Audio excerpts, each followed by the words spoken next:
एक ये तो आपने समझ लिया कितना फायदा है। हम जो बात कर रहे थे 7.5 लाख रुपए पे 26,000 रुपए का फायदा, 10 लाख रुपए पे 39,000 रुपए का फायदा, 12.5 लाख रुपए पे 65,000 का फायदा, 15 लाख रुपए पे 78,000 रुपए का फायदा। ये तब है जब आप 1.5 लाख रुपए इन्वेस्ट करके जो इंश्योरेंस वगैरह के जो टैक्स छूट लेते थे वो ना लें। लेकिन एक ये बात बताइए, एक कंफ्यूजन ये आ रहा है कि जो टैक्स छूट मिलती थी, टैक्स छूट मिलेगी, उसका फायदा हम बेनिफिट नए स्लैब से कैलकुलेट करेंगे, पुराने स्लैब से कैलकुलेट करेंगे? अगर समझ लीजिए राकेश जी 12.5 लाख रुपए है आए और 1.5 लाख रुपए इन्वेस्ट कर रहे हैं, तो कितना बचा?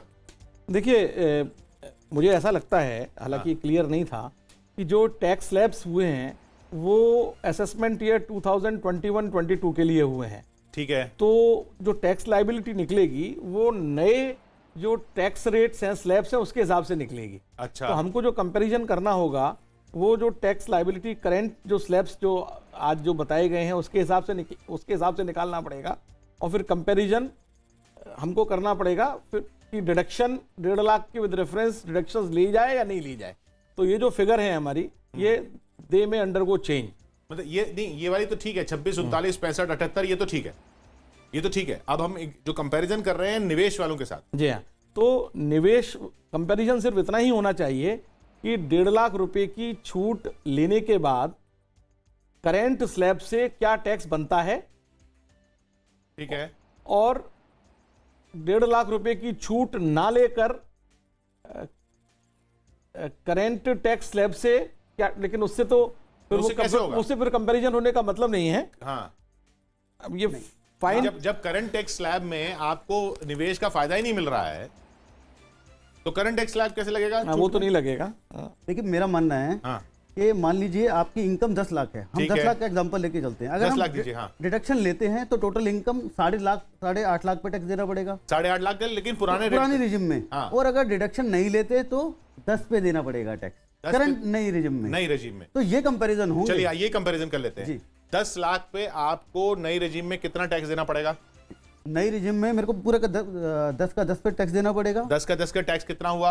2.5 से 5 पे हुआ आपका 5%। ये तो हमने पहले भी निकाल लिया था। हाँ, नहीं, हमने फायदा निकाला था अभी तक। हाँ, 2.5 से 5 पे हुआ 5%। कितना हुआ? 12,500। 12,500। 5 से 10 पे, 5 से 7.5 पे हुआ, 5 से 7.5 पे आपका 10%, 25,000, 37,500 टोटल हो गया। 37,500 जी। और 7.5 से 10 पे हुआ 15% जी। तो ये हो गया आपका 25 और 7.5 और ऐड कर दीजिए इसमें। 25 और 7.5, हाँ, 32.5 और 37.5, 32 और 37.5, बिल्कुल 70,000 रुपए जी, मोटे तौर पर सेस छोड़ दीजिए जी, है ना? बिल्कुल 70,000 रुपए आपको टैक्स लगेगा 10 लाख पे। 10 लाख पे अभी बिल्कुल। अब आपने समझ लीजिए आप पुरानी रजीम ले ली, पुराने रिजिम पे आ गए। अब आपने लगाया 1.5 लाख रुपए मैंने डिडक्शन ले ली। 1.5 लाख रुपए डिडक्शन ले ली। अब 8.5 लाख रुपए मेरी इनकम आ गई। 8.5 इनकम आ गई। 8.5 लाख पे मेरा टैक्स आता है। 5 लाख से 8.5 हो गए 3.5 लाख। 3.5 लाख का 20% 70,000 रुपए। 70,000 और 12,500 वो। हाँ, 5% वाले। हाँ, तो 10 लाख पे आपको 12,500 रुपए बच रहे हैं। कैसे? आप 5 लाख से 8.5 लाख का डिफरेंस है 3.5 लाख। हाँ, तो 70,000 तो लगी रहे हैं यहाँ पे। 70,000 ये और 12,500 जो 5% 82,500 बन रहे। पहले 82,500 बन रहा था, अब 70,000 बन रहे हैं। अब 70,000 बन रहे हैं। तो नेट फायदा 10,000 पे 12,500 रुपए का है। हाँ, मतलब वो 9,000 वाला फर्क नहीं देखेंगे आप। जी जी बिल्कुल। हाँ, फिगर चेंज हो जाएंगी। जो हमारी टैक्स चेंज कंप्यूटेशन है, जिस अमाउंट पे हमारा टैक्स कंप्यूट हो रहा है वो फिगर चेंज हो जाती है। जी जी, तो ये अभी कैलकुलेट करना पड़ेगा। ये तो हिसाब सही है। ये जो आप देख रहे हो सालाना फायदा, नहीं, फायदा का हिसाब भी से कैसे होगा? सही नहीं, ये जो फायदा है आपने ग्रॉस देख लिया, हाँ, without taking the benefit of deduction. हाँ, ठीक है ना? अब हम डिडक्शन का बेनिफिट ले लें, उसके बाद देखें टैक्स लायबिलिटी क्या बनती है। डिडक्शन का बेनिफिट नहीं लें, उसके बाद देखें कि टैक्स लायबिलिटी क्या बनती है। जी हाँ, तो ये थोड़ी सी कैलकुलेशन चेंज होगी। यहाँ पे थोड़ा समझने की कोशिश कीजिए। ग्रॉस टोटल इनकम पे हमें टोटल टैक्स देखना चाहिए। ये सिंप्लीफिकेशन है या कुछ और भी देखने वाली बात? ये कॉम्प्लिकेशन है। ये टेबल हटाइए पहले, तो ये टेबल हटाइए जो स्क्रीन पर है, इसको हटाइए, इसको थोड़ा समझने की कोशिश करते हैं। ये फायदा 26, 39, 65, 78 इन्होंने बताया है। जी बिल्कुल। ये फायदा भी हमको रिकैलकुलेट करना पड़ेगा। रिकैलकुलेट करना पड़ेगा फायदा। अभी जो 10 लाख पे हमारा बेनिफिट आ रहा था, वो आ रहा था 39,000, वो अब आगे 12,000 हो गया, 12,500 रुपया हो गया। ठीक है, 12,500, 12,50,000 रुपये जो हमारा बेनिफिट हो रहा था 65,000, वो भी चेंज हो जाएगा। चलिए हम एक बार कैलकुलेट ही कर लेते हैं ना। हाँ जी, 5 लाख तक पर 0 है, वो ठीक है, बिल्कुल। अब आ जाइए 7.5 लाख। 7.5 लाख पे एक मिनट, आप अपना लैपटॉप मंगा लें। हाँ जी, हाँ जी, हाँ, लाइक लैपटॉप ले लेते हैं और आप समझने की कोशिश कीजिए। ये मैं, मुझे दीजिए लैपटॉप, में लीजिए। 7.5 लाख यानी 2.5 लाख रुपए ये वाले, जो उसमें अभी नए रेजिम के हिसाब से 10% टैक्स लग रहा है जी, है ना जी, और 2.5 लाख रुपए पिछले में 5%, जी, 2.5 से 5 पे 5%, 5 से 7.5 पे 10%, 2.5 से 5 पे 5% हो गया 12,500, 12,500 और 5 से 7.5 लाख पे हो गया 25,000 रुपए टैक्स, ठीक है ना। 37,500 रुपए टैक्स हो गया जी, नई रेजिम के हिसाब से। 37,500, 7.5 लाख पे नई रेजिम के हिसाब से आप सेस वेस भूल जाइए, 37,500 रुपए टैक्स हो गया। पिछले के हिसाब से देखिए, पिछले में क्या था, अगर आप 7.5 लाख है और आपने 1.5 लाख इन्वेस्ट कर दिया जी, तो वो 1.5 लाख गायब हो गया, 6 लाख बच गया। 6 लाख बच गया जी। 6 लाख में 5 से 6 लाख पे आपको पड़ा 20%, 20,000 रुपये और 12,500, 32,500, 32,500। तो पिछले में आपको पड़ रहा था 32,500 रुपए टैक्स, अब पड़ रहा है आपको 37,500 रुपए टैक्स। 37,500 यहाँ लॉस हो जाएगा, बल्कि 5,000 रुपए ज्यादा लगेंगे। 5,000 रुपए आपके ज्यादा लगेंगे 7.5 लाख पे, 5,000 रुपए आपके ज्यादा लगेंगे 7.5 उस पे, अगर आप अगर हम नई रेजिम में जाते हैं, नए रेजिम में जाते हैं तो थोड़ा सा कंफ्यूजिंग हो रहा है, थोड़ा समझने की कोशिश कीजिए। देखिए, पूरा ये एनालिसिस करना पड़ेगा कि हम बेनिफिट लें या ना लें। हाँ, बेनिफिट लें या ना लें, पूरा आप 1.5 लाख रुपए निवेश करके उसके टैक्स बचाएं या ना बचाएं, ये थोड़ा समझना पड़ेगा। तो 7.5 लाख पे नए हिसाब से बन रहा है 37,500 रुपए। ये मैं गुजारिश करूंगा 37,500 ऐसे ना लिखा जाए, 37,500 लिखा जाए ग्राफिक्स में, नहीं तो ऐसे समझ में नहीं आता है। 7.5 लाख पर नई टैक्स दर में 37,500, ये 37,500 प्लीज ऐसे मत लिखिए, 37,500 लिखिए। 37,500 टैक्स लगेगा जी। और पिछले में लगता था, अगर टैक्स एग्जम्पशन छोड़ दीजिए, चलिए वो पिछले में लगता था हमारा 32,500, नहीं वो तो टैक्स एग्जम्पशन के साथ। हाँ जी, मैं एग्जम्पशन छोड़ दीजिए 7.5 लाख पे, ओके, तो 25,000 वो 2.5 लाख पे आपका लग रहा था 2.5 लाख पे हमारा लग रहा था 50,000, 50,000 रुपया, ठीक है, 50,000 रुपए, और उधर 12,500, 62,500 जी, 62,500 के बजाय लग रहा है 37,500। हाँ, ये उसके लिए है जो कोई भी इन्वेस्टमेंट नहीं करता। हाँ, अगर कोई इन्वेस्टमेंट करता है, मान लीजिए किसी ने हाउसिंग लोन ले रखा है, तो उसको वहां पर कंपल्सरी अपनी इंस्टॉलमेंट पे कर रहा है, ठीक है, उसका बेनिफिट भी 80C में मिलता है, तो वो अब देखना पड़ेगा कि वो बेनिफिट ले या ना ले। ठीक है, तो अगर बेनिफिट नहीं लेते हैं 37,500, तो वो बेनिफिट नहीं लेगा। बेनिफिट लेते हैं 37,500 और उसके हिसाब से पड़ता था 62,500, तो वो 26,000 रुपए वो सही था, बिल्कुल, वो 26,000 रुपए सही था ना, बिल्कुल वो सही था। हाँ, तो जो टेबल थी हमारी, जो इनिशियल टेबल थी, वो सही है, उस तब तक के लिए सही है जब आप एग्जेम्पशन वाला फायदा नहीं ले रहे हैं। जब आप फायदा लेने की बात करते हैं कि 1.5 लाख रुपए ये वाली, हाँ, 7.5 लाख रुपए 26,000 रुपए फायदा हो रहा है, बिल्कुल, 10 लाख पे 39,000 का फायदा हो रहा है, 12.5 लाख पे 65,000 का फायदा हो रहा है, 15 लाख पे 78,000 का फायदा हो रहा है। अगर आप कोई एग्जेम्पशन नहीं लेते हैं, तो अगर आप निवेश करके टैक्स छूट नहीं लेते हैं, तो अब तो ये बिल्कुल ठीक है टेबल। जी बिल्कुल। अगर आप टैक्स छूट लेना शुरू करते हैं तो थोड़ा मामला कॉम्प्लिकेट हो रहा है, उसको हम समझने की यहां पर कोशिश कर रहे हैं। अखिलेश यादव क्या कह रहे हैं वो सुन लेते हैं इस बीच। हमारे साथ अखिलेश यादव हैं। अखिलेश यादव जी, इतना लंबा बजट भाषण वित्त मंत्री का था, आप कन्विंस हैं? वो ये लंबा भाषण इसीलिए था कि जिससे जनता ना समझ पाए। ये इस दशक का पहला दिवालिया बजट है। किसान को कुछ मिलने नहीं जा रहा, ना किसान की आय दोगुनी होने जा रही है। नौजवानों के लिए नौकरी और रोजगार के लिए कोई ठोस फैसले नहीं लिए गए हैं। जब व्यापारी जीएसटी से मर गया, नौकरियां हैं नहीं, और जब इनकम लोगों की नहीं है, तो आप इनकम टैक्स में सहूलियत क्यों दे रहे हैं? लेकिन 10% ग्रोथ रेट को अचीव करने का एक टारगेट है, 5 ट्रिलियन इकोनॉमी का टारगेट है। जो सरकार सब आंकड़े अपने हिसाब से बना देते हों, जो आंकड़े अपने हिसाब से अपनी सहूलियत से बना देते हों, हम तो कहते हैं कि सब आंकड़े पेश होने चाहिए, देश जाने की आंकड़े क्या हैं, और फिर आज क्या है ग्रोथ जो 10% आप अचीव कर लेंगे। इनकम टैक्स लिमिट में कई तरह के सुधार की बात कही उन्होंने, पर्सनल लोगों को बेनिफिट होगी। मैं आपसे पूछना चाहता हूँ, आपकी इनकम नहीं बढ़ी होगी पिछले 3 साल से? आपकी इनकम नहीं बढ़ी होगी? जब इनकम ही नहीं है लोगों के पास तो इनकम टैक्स की सहूलत क्यों दे रहे हो? किसकी इनकम बढ़ गई? आपकी इनकम बढ़ी? नहीं बढ़ी इनकम। समाजवादी पार्टी के मुखिया अखिलेश यादव कह रहे हैं कि जब इनकम ही किसी की नहीं बढ़ी तो इनकम टैक्स पर छूट का फायदा क्या? अपने ही तरीके से सरकार पर हमला कर रहे हैं। कैमरामैन। और एक बात और थोड़ी सी समझ लें, वो वित्त मंत्री ने कहा कि अनुमान यह है कि नॉमिनल जीडीपी ग्रोथ 10% होगी। नॉमिनल जीडीपी ग्रोथ अलग होती है, जीडीपी बढ़त अलग होती है। नॉमिनल जीडीपी ग्रोथ एक टेक्निकल टर्म है, जिसका मतलब है इसमें महंगाई का आंकड़ा नहीं जुड़ा हुआ है। तो अगर महंगाई 5% है और नॉमिनल जीडीपी ग्रोथ 10% है तो असल में जीडीपी ग्रोथ 5% हुई। यह मतलब होता है इसका। अगर महंगाई 4% है और नॉमिनल जीडीपी ग्रोथ 10% है तो 10 - 4 6% ग्रोथ हुई। वो रियल जीडीपी ग्रोथ की बात नहीं की उन्होंने बोला nominal GDP growth. Nominal GDP growth एक टेक्निकल टर्म है, वो 10% बताई है। यानी अगर महंगाई को उसमें शामिल ना किया जाए तो 10% बढ़ रहे हैं, लेकिन महंगाई जाहिर सी बातें शामिल करनी पड़ती है, इसलिए रियल जीडीपी ग्रोथ देखी जाती है। वो उतनी कम हो जाएगी जितनी महंगाई ज्यादा होगी। एक ब्रेक ले रहे हैं आप। आइए आप बताते हैं आपको, ये टेबल वेबल छोड़ दीजिए क्योंकि अब फाइन प्रिंट आ गया है। अब वो पन्ने आ गए हैं जिसमें लिखा हुआ है कि कौन कौन सी एग्जेम्पशन गई हैं। और राकेश जी हमारे साथ हैं। राकेश जी, हम अभी तक ये सोच रहे थे कि 80C में जो 1.5 लाख रुपए हम इन्वेस्ट करते उसी के टैक्स बचत हो जाती थी।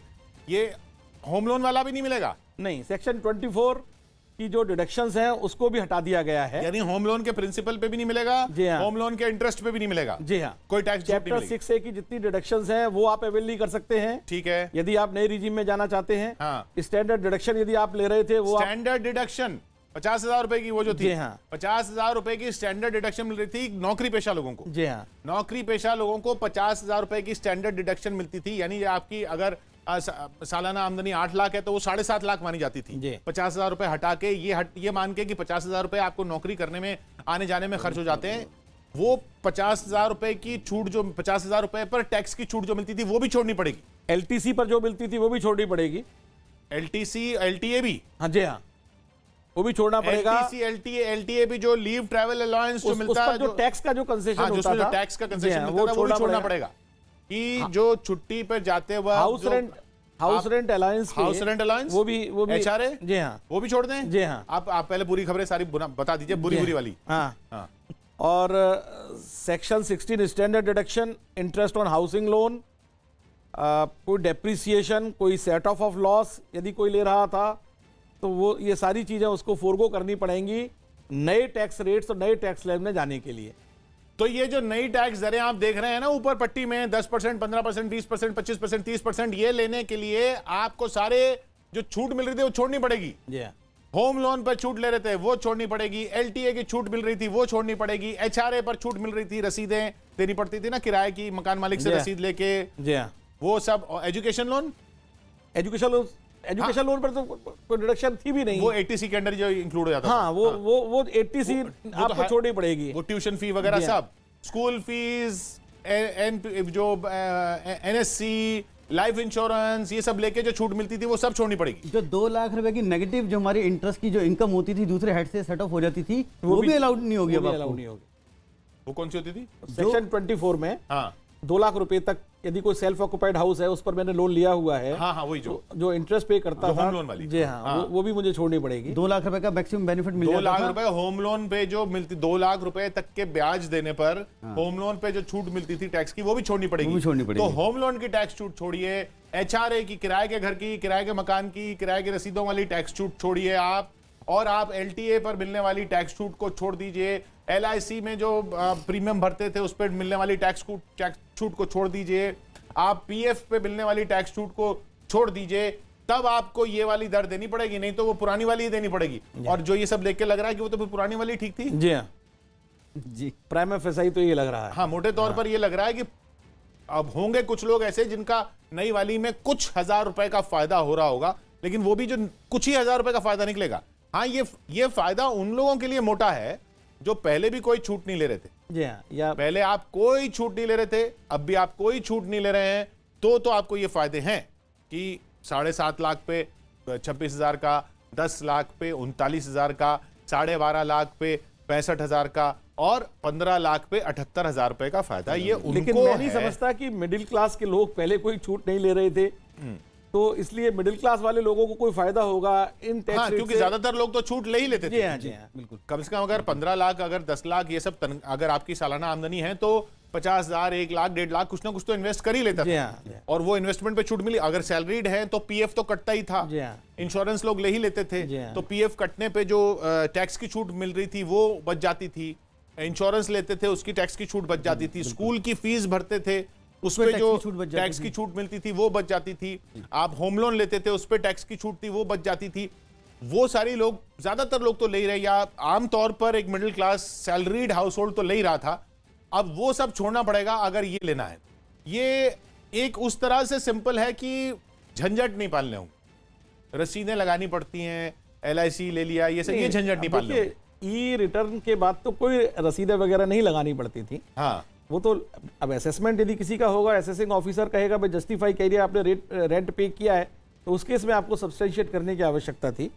तो जो आप ये कह रहे हैं कि वो लगानी पड़ती थी, लगानी पड़ने वाला कॉन्सेप्ट तो खत्म हो गया है। हाँ, तो मतलब मैंने चलिए जुटानी पड़ती है, हाँ, कम से जुटानी कम, पड़ती है, हाँ, हाँ। या उनको कैलकुलेशंस में लेना हाँ, पड़ता है। उनको कैलकुलेशन में। Yes. अच्छा, अब जैसे मकान मालिक को किराए की रसीद लेनी पड़ती थी, वो पैन नंबर और वो सब भी चक्कर शुरू हो गए थे, वो सब जुटाने पड़ते थे कि जी मकान हाँ। मालिक का पैन नंबर जी दीजिए, हाँ, जी हाँ, जी हाँ। वो सब करना पड़ता था।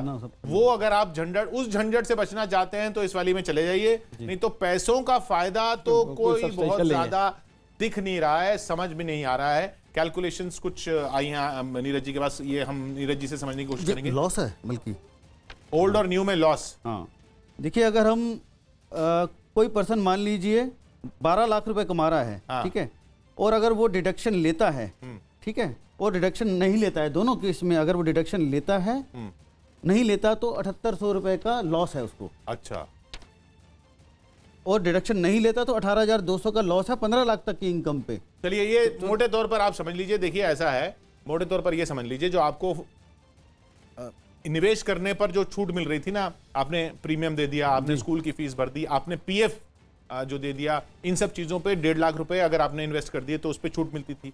होम लोन आपने लिया हुआ, उसका आप प्रीमियम पे रहे हैं, उसका इंटरेस्ट दे रहे हैं, प्रीमियम माफ कीजिएगा, इंटरेस्ट दे रहे हैं, उस इंटरेस्ट पे आपको टैक्स की छूट मिलती थी। आपको LTA मिलता है जब आप जाते हैं कहीं घूमने, उसकी रेल की टिकट, प्लेन की टिकट, उस सब पे छूट मिलती थी। 1 साल में, 2 साल में एक बार, 4 साल में एक बार, ब्लॉक 4 साल में 2 बार, शायद 4 साल में 2 बार। 4 साल में 2 बार आपको वो मिलता था। वो नहीं, HRA किराए के मकान पे, ये मेरे हिसाब से आई वॉश है, कोई सब्सटेंशियल फायदा नहीं है। हाँ। जिस हिसाब से इसको सेक्शन को इंट्रोड्यूस किया गया है, सेक्शन 115 BAC, तो ये जो टैक्स स्लैब्स होते हैं, जो टैक्स स्ट्रक्चर है उसमें कोई परिवर्तन नहीं किया गया है। टैक्स स्ट्रक्चर वही है। हाँ, टैक्स स्ट्रक्चर वही है। बोलते हैं कि यदि आप उस टैक्स स्ट्रक्चर में फॉलो नहीं करना चाहते हैं, ये देना चाहते हैं, तो ये चीज छोड़िए, ये टैक्स पे करिएगा। हाँ, तो मोटे तौर पर ये है कि पैसों का ज्यादा फायदा नहीं है, झंझट थोड़ा सा हो सकता है कम हो जाए, लेकिन इस झंझट को समझने में बड़ा झंझट हो रहा है। छोटा सा ब्रेक ले रहे हैं। बजट में नई टैक्स स्लैब की घोषणा हुई भाषण में, तब यह समझ में आया कि नई टैक्स दरों के हिसाब से कम टैक्स लगेगा, लेकिन साथ में वित्त मंत्री ने यह भी कहा कि उसमें आपको जो टैक्स छूट मिलती थी अलग अलग चीजों की, वो छोड़नी पड़ेगी। अब समझ में आ रहा है वो कौन कौन सी छूटें छोड़नी पड़ेंगी।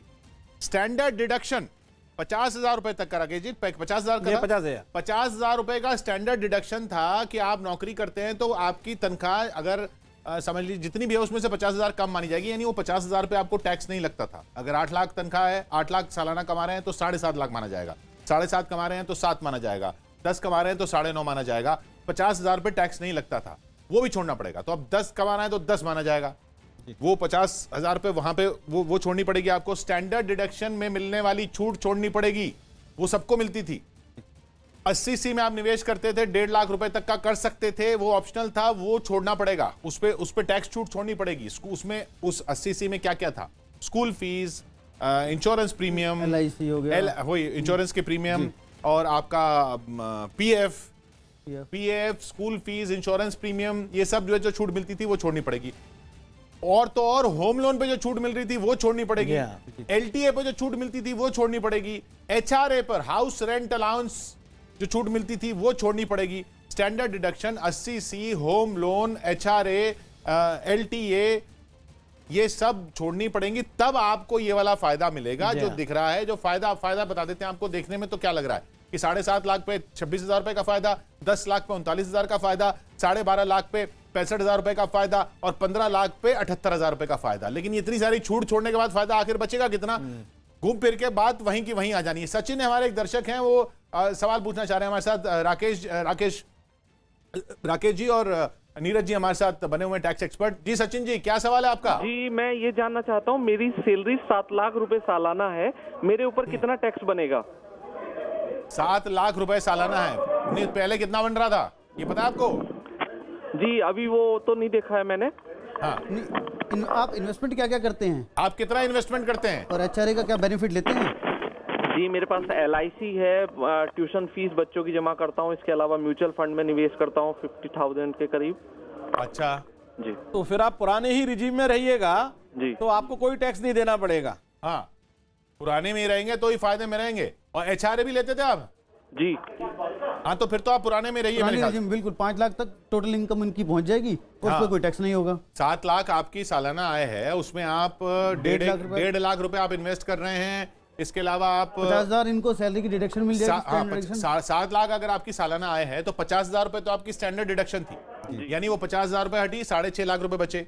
6.5 लाख में आपने अगर 1.5 लाख रुपए इन्वेस्ट कर दिया तो बचे 5 लाख। जी, 5 लाख 5 से कम हो गई, 5 से कम हो गई तो जीरो हो गया वैसे ही। Zero tax टैक्स होगा। रिबेट मिल गया आपको तो आप अपने पुराने रिजीम में रहिएगा, नए में जाने की मत सोचिएगा। हाँ, रंजीत हैं दिल्ली से हमारे साथ जुड़ रहे हैं। जी रंजीत, क्या सवाल है आपका?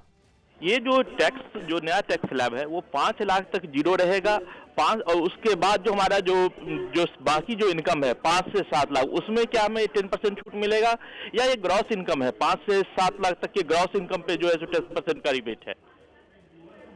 देखिए, इसमें आपको क्या 7 लाख रुपए में से आप क्या क्या छूट ले रहे थे?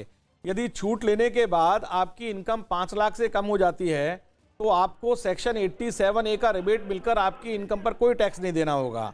लेकिन यदि आप नए सेक्शन में जाना चाहते हैं तो फिर आपको टैक्स लगेगा।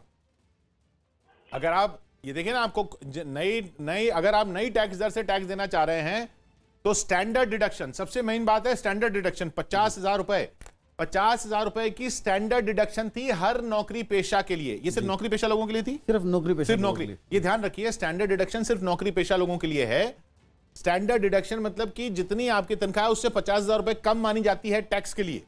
50,000 रुपए ये माना जाता है कि आप नौकरी कर रहे हैं तो नौकरी करने के लिए दफ्तर आते होंगे, जाते होंगे, खर्चा होता होगा, मेट्रो में बैठते होंगे, बस में जाते होंगे, ये सब चीजें खर्चा करते होंगे, आप यूनिफॉर्म लेते होंगे, ये जो पेन पेंसिल लेते होंगे दफ्तर के लिए, वो जो खर्चे होते थे उसको 50,000 रुपए साल के खर्चा मान के सरकार ये मानती है कि आपकी जितनी तनख्वाह है उससे 50,000 रुपए कम स्टैंडर्ड डिडक्शन वो होती थी। वो 50,000 रुपए पे टैक्स नहीं लगता था। अब अगर आप इस नई दर से देंगे तो उसमें भी टैक्स देना पड़ेगा, मतलब पूरे का पूरा जितनी आपकी तनख्वाह होगी उतने टैक्स देना पड़ेगा। तो वो स्टैंडर्ड डिडक्शन पर भी वो नहीं मिलेगी आपको। किरण हमारे साथ, किरण का सवाल ले लेते हैं। किशोर जी, मेरी मदर है, वो सीनियर सिटीजन है और हाँ। उनको पेंशन आती है, तो और उनकी पेंशन है अराउंड 7 से 8 लाख रुपए सालाना, तो उनको क्या करना चाहिए? किरण जी, उनको पुराने ही रिजीम में रहना चाहिए, क्योंकि पुराने रिजीम में उनकी वो सुपर सीनियर सिटीजन है या सीनियर सिटीजन है, 80 साल से ऊपर है या 80 साल से नहीं, नीचे सीनियर है? सिटीजन है, सुपर सिटीजन नहीं। अच्छा, 60 से 80 के बीच में है, जी। तो वहां पर 3 लाख रुपए तक कोई टैक्स नहीं है। 3 से 5 का स्लैब है 5% वाला, और 5 से 10 का है 20% वाला, ठीक है। और यदि वो कुछ इन्वेस्टमेंट वगैरह करती हैं या नहीं करती हैं, पीपीएफ में डालती हैं। हाँ, पीपीएफ में डालती हैं। यदि पीपीएफ में या और कोई इन्वेस्टमेंट करने के बाद कितना डालती हैं? 1.5 लाख तक डालती हैं शायद। हाँ, तो फिर तो उनको पुराने रिजीम में रहने से ही फायदा है, क्योंकि पेंशन पर भी स्टैंडर्ड डिडक्शन मिलती है जी। तो स्टैंडर्ड डिडक्शन प्लस 1.5 लाख रुपए 80C लेने के बाद तो उनकी इनकम 5 लाख रुपए से कम हो जाएगी और उसको टैक्स नहीं देना पड़ेगा। लेकिन आप यदि नए रिजीम में जाते हैं तो नए रिजीम में आपको स्टैंडर्ड डिडक्शन छोड़नी पड़ेगी, पीपीएफ की डिडक्शन छोड़नी पड़ेगी और फिर आपको टैक्स देना पड़ेगा। यानी कि आप 1.5 लाख तक, अगर समझ लीजिए 7 लाख रुपए पेंशन है, जी हाँ। 7 लाख पेंशन है, 1.5 लाख पीपीएफ में लगाया तो बचे 5.5 लाख, उस 1.5 लाख पे टैक्स नहीं लगता। 5.5 लाख, 5.5 लाख में 50,000 रुपए डिडक्शन, स्टैंडर्ड डिडक्शन, हाँ। तो हो गए 5 लाख, 5 लाख पे जीरो टैक्स जी है, हाँ। तो वो जीरो लगने वाला था। और अगर आप इस नए वाले हिसाब से जाएंगे तो ना स्टैंडर्ड डिडक्शन यानी 7 का 6.5 नहीं होगा, और ना वो 1.5 लाख कम होंगे पीपीएफ वाले, वो तो ये पूरा 7 का 7 रहेगा, और उस पर आपको टैक्स देना टैक्स पड़ेगा। देना पड़ेगा। 2.5 से 5 लाख 5% देना पड़ेगा, 5 से 7 लाख तक 10% देना 10% देना पड़ेगा। तो 5 से 7 लाख तक दो यानी 20,000 रुपए टैक्स देना जी पड़ेगा। हाँ, तो जी। फर्क 20,000 रुपए का फर्क पड़ सकता है किरण जी आपको। हमारे साथ राजस्थान से अमित राजस्थान से हमारे साथ जुड़ रहे हैं। राजस्थान में कहां से जुड़ रहे हैं अमित आप? सर मैं हनुमानगढ़ से बोल रहा हूँ। मैं जानना चाहता हूँ सर, मेरी सैलरी 8.5 लाख रुपए है सर। मैं इस बजट को देखने के बाद समझ ही नहीं पा रहा हूँ सर कि मेरा कितना टैक्स बनेगा, मुझे क्या करना चाहिए सर। 8.5 लाख रुपए सैलरी। आप नौकरी पेशा हैं या नहीं? हाँ सर, नौकरी पेशा हूँ सर। तो 8.5 लाख की 8 तो वैसे ही हो गई। 8.5 लाख पर 50,000 आप स्टैंडर्ड डिडक्शन ले रहे होंगे, और इसके अलावा कुछ इन्वेस्टमेंट भी कर रहे होंगे कुछ इन्वेस्टमेंट में या कर रहे पीपीएफ हैं, हर में। साल कर रहे हैं। जी सर, जी सर। कितना? अभी 50,000 कर रहे हैं सर। 50,000 रुपए हर साल। हाँ सर।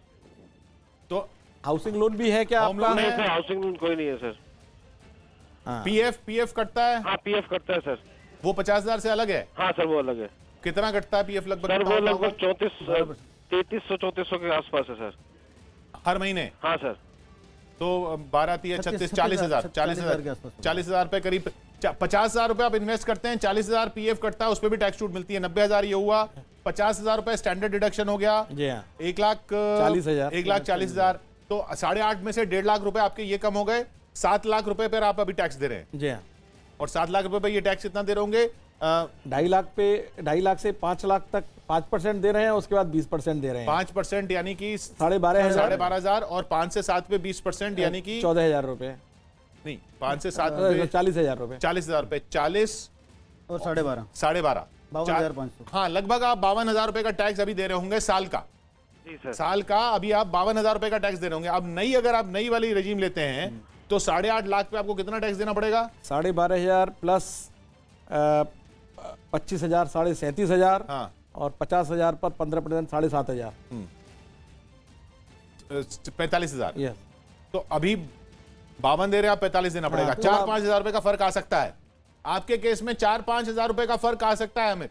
आपको थैंक बचत यू हो सो मच सकती सर, है। Thank you so much news हाँ, 18 इंडिया 4-5 का। हजार रुपए की बचत हो सकती है, लेकिन कैलकुलेट करना पड़ेगा पूरा आपको कितना इन्वेस्ट, क्योंकि आप सिर्फ 50,000 ही इन्वेस्ट कर रहे हैं ना, इसलिए ऐसा हो रहा है। आप इन्वेस्ट ज्यादा कर सकते हैं तो आपको पुरानी रेजिम में जाना पड़ेगा। जी हाँ। और रादर हाँ। आपको सलाह यही दी जाएगी कि आप कुछ और इन्वेस्ट करके अपनी जो टैक्सेबल इनकम उसको 5 लाख या 5 लाख से नीचे ले आइएगा, हाँ। तो आपको कोई भी टैक्स नहीं देना पड़ेगा, जबकि नए रिजीम में आपको टैक्स देना पड़ेगा। हाँ, आप अगर कुछ और इन्वेस्ट कर लें, जैसे कि आप 8.5 लाख रुपए आपकी 50,000 रुपए एनपीएस स्कीम में भी डाल सकते हैं, जहां हाँ। 50,000 की एडिशनल बेनिफिट 1.5 लाख के अलावा मिलता है। हाँ, तो आप अगर पेंशन स्कीम ले लें और तो आप पेंशन स्कीम ले लें और थोड़ा और इन्वेस्टमेंट कर लें, तो आप अपनी जो टैक्सेबल इनकम है उसको 5 लाख से नीचे ले आए, तो पुराने रिजीम में और नए रिजीम में दोनों में जीरो हो जाएगी। लेकिन अगर आप नई में जाना चाहते हैं तो आप जा सकते हैं, ये सब आपको प्रूफ वगैरह कुछ नहीं देना पड़ेगा। लेकिन एक बात किशोर जी सर्टेन है कि ये जो द सो कॉल्ड नया रिजीम है, ये कोई सिंप्लीफिकेशन नहीं है। और जो फाइनेंस मिनिस्टर ने कहा था कि एडवोकेट और चार्टर्ड अकाउंटेंट्स के पास जाने की जरूरत नहीं होगी, हाँ। तो मेरे ख्याल में इन सभी लोगों को वो तो फोन से ही पता चल रहा है उनको। जी हाँ। अभी तो लोगों को यही समझ में नहीं आ रहा सैलरी कितनी, टैक्स कितना है, ये चार्टर्ड अकाउंटेंट ही बता पाएंगे। जी हाँ। तो आप तो असली फायदा आप लोगों को हुआ, मतलब आम आदमी आप हैं असली जिसके फायदा हो रहा है इस बजट से। वो क्योंकि वित्त मंत्री कह रही हैं कि चार्टर्ड अकाउंटेंट वगैरह के पास जाना नहीं पड़ेगा, ये तो समझना ही नहीं समझ में। शायद बिजनेस क्लास के लिए तो जो 5 करोड़ की लिमिट रख दी है कि वहाँ 5 करोड़ तक आपको टैक्स ऑडिट नहीं कराना है, वहाँ शायद उनको कुछ फायदा मिल जाए। लेकिन एक सैलरीड क्लास के लिए उसको तो सरदर्दी हो गई, क्या वो कहाँ पर जाए, कौन सी रिजिम में जाए, पुरानी में जाए, नए में जाए, कहाँ पे कितना टैक्स दे। पुनीत हमारे साथ जुड़ रहे हैं। जी पुनीत जी, क्या सवाल है आपका? मेरा सवाल सर ये है कि जो छूट नहीं मिल रही है जो नए टैक्स स्लैब में, क्या वो क्लियर हो गई है कि किस किस पर नहीं मिलती है? हाउसिंग लोन वगैरह में मिलेगी? 80C गायब है, मेडिक्लेम भी गायब है। जी हाँ, मेडिक्लेम भी गायब है, मेडिक्लेम भी गायब है, 80C भी गायब है, हाउसिंग लोन भी गायब है, LTA भी गायब है, HRA भी गायब है, स्टैंडर्ड डिडक्शन भी गायब है, PF, LIC, स्कूल फीस, इस सब पे किसी पे छूट नहीं मिलेगी। ट्रांसपोर्ट अलायंस भी गायब है। ट्रांसपोर्ट अलायंस पिछली बार गायब हो गया था जब स्टैंडर्ड डिडक्शन में मर्ज हो गया हाँ, होगा, ठीक है। सेक्शन 10 सबसेक्शन 14 में जो स्पेसिफिक अलायंसेज हैं, हाँ, वो सारे उन्होंने हटा दिए हैं। तो ये सारे हैं। और कोई मोटा जो हम भूल रहे हो? नहीं, और कोई नहीं, यही है मोटे तौर पर ये है कि होम लोन की छूट, 80C वाली छूट, यानी 80C में 80C 80C में कौन सी छूट थी? LIC, PF, स्कूल फीस वगैरह ये 80C में थी। PPF, PF, LIC और school fees. Housing loan repayment भी था, हाउसिंग लोन का प्रिंसिपल प्रिंसिपल का भी 80C में था। हाँ, तो ये 80C में 1.5 लाख रुपए तक की इन्वेस्टमेंट थी, वो सब छोड़नी पड़ेगी तब ये फायदा मिलेगा। होम लोन पे अलग छूट थी, वो 80C के अलावा है। होम लोन के इंटरेस्ट पे वो भी छोड़नी पड़ेगी तब ये फायदा मिलेगा। LTA जो मिलता है घूमने के लिए, उस पे जो टैक्स छूट मिलती है वो छोड़नी पड़ेगी तब ये फायदा मिलेगा। HRA किराए पर, हाउस रेंट अलाउंस, वो छोड़ना पड़ेगा, उसकी टैक्स छूट छोड़नी पड़ेगी तब ये फायदा मिलेगा। ये सब जब आप छोड़ेंगे तब ये फायदा मिलेगा। और फिर फायदा ही क्या मिलेगा? देखिए, हर किसी पर्सन को अपनी खुद की कुछ कैलकुलेशंस करनी पड़ेंगी। हाँ, कि वो कहाँ पर है, उसकी सैलरी कितनी है, उसकी इन्वेस्टमेंट्स कितनी हैं, उसको पहले से ही अपनी प्लानिंग करनी पड़ेगी, तभी वो अपने टैक्स सेविंग कर सकते हैं। अदरवाइज आपने गलती से कह दिया अपने एम्प्लॉयर को, जी मैं टैक्स अपना बेनिफिट नहीं लूंगा इन्वेस्टमेंट्स का, तो हो सकता है कि आपको टैक्स ज़्यादा लग जाए। तो मेरी सभी जो हमारे सुनने वाले हैं उनसे, जो खासकर जो सैलरीड है, इवन बिजनेसमैन भी अपने पहले से प्लानिंग करके चले, क्योंकि बिजनेसमैन को एडवांस टैक्स देना पड़ता है, कहीं एडवांस टैक्स ना शॉर्ट हो जाए। तो बिजनेसमैन हो चाहे सैलरी हो, उनको अपने वर्ष के प्रारंभ में ही प्लानिंग करनी पड़ेगी कि उनकी इन्वेस्टमेंट कितनी है, उनकी टोटल इनकम कितनी है, उस हिसाब से अपने वो टैक्स की प्लानिंग करें। बहुत भारी गिरावट इस वक्त सेंसेक्स में चल रही है, 900 अंकों की गिरावट चल रही है। निफ्टी में 250 अंकों से ज्यादा की गिरावट चल रही है इस बजट के बाद। हम यहां बात कर रहे हैं आम आदमी के टैक्स की, कि कितना कॉम्प्लिकेटेड सा लग रहा है ये स्ट्रक्चर, जो बताया गया कि सिंपल है।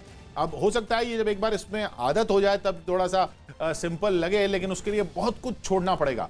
जो छूट मिल रही थी वो छोड़नी पड़ेगी, वो सब रसीदें छोड़नी पड़ेंगी, तब जाके ये नई टैक्स दर आपको उसका फायदा मिल सकता है। 1003 अंकों का फायदा, माफ कीजिएगा, नुकसान। 1003 अंकों के नुकसान पे चल रहा है सेंसेक्स इस वक्त 39,719 पर, निफ्टी 11,659 पर, 303 अंक नीचे। छोटा सा ब्रेक ले रहे हैं हम।